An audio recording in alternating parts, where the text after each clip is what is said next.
For lots of people in the world, computers have just always been a part of life. The day you were born, your parents probably already had a computer or two in your home. But the machines that we're so used to today actually got a slow start dating back many decades. One of the people who played a huge role in the computer maturing was a man known as Turing. This is a Turing machine. Think of it as the inner workings of a computer, but before modern computers existed. The machine is named after an English mathematician named Alan Matheson Turing, who lived from 1912 to 1954. Curator Kristen Galerno met me in the recesses of the Henry Ford Museum of American Innovation to tell me more of the story behind this machine. What am I looking at?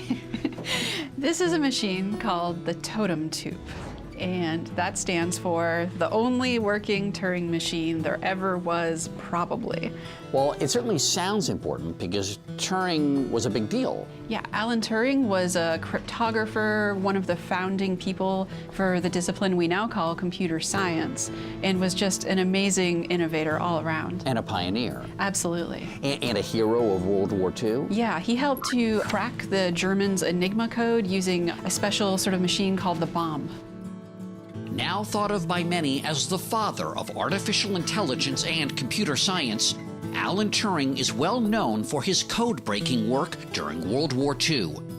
Despite his heroic contributions to the war effort, he was later persecuted for being gay, a criminal offense at the time in England, and was only recently pardoned posthumously by Queen Elizabeth II herself.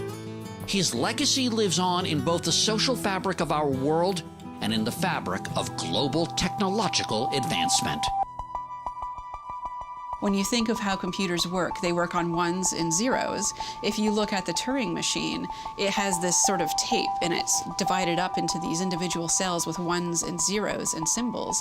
So really what the Turing machine does is it sort of breaks down the most simplistic computer processes possible, and you can see it in action. In short, it's a machine that allows you to decide whether something is or is not computable.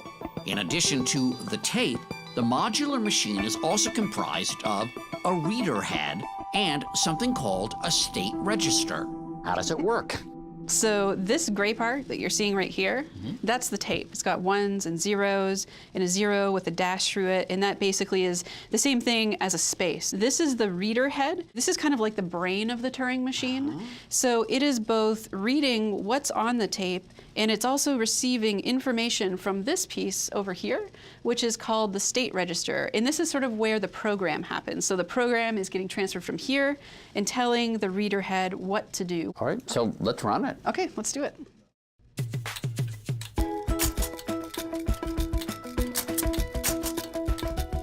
So you can see it's changing.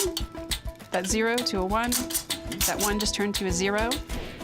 Turing came up with the idea for this machine in 1936 when he wrote an essay called On Computable Numbers. But he never actually built it. It wasn't until decades later in the 1970s that an American physicist named Wesley Clark created the first actual Turing machine. This machine is a reminder. Sometimes we don't need to understand the inner workings of technology to appreciate how much it changes our world.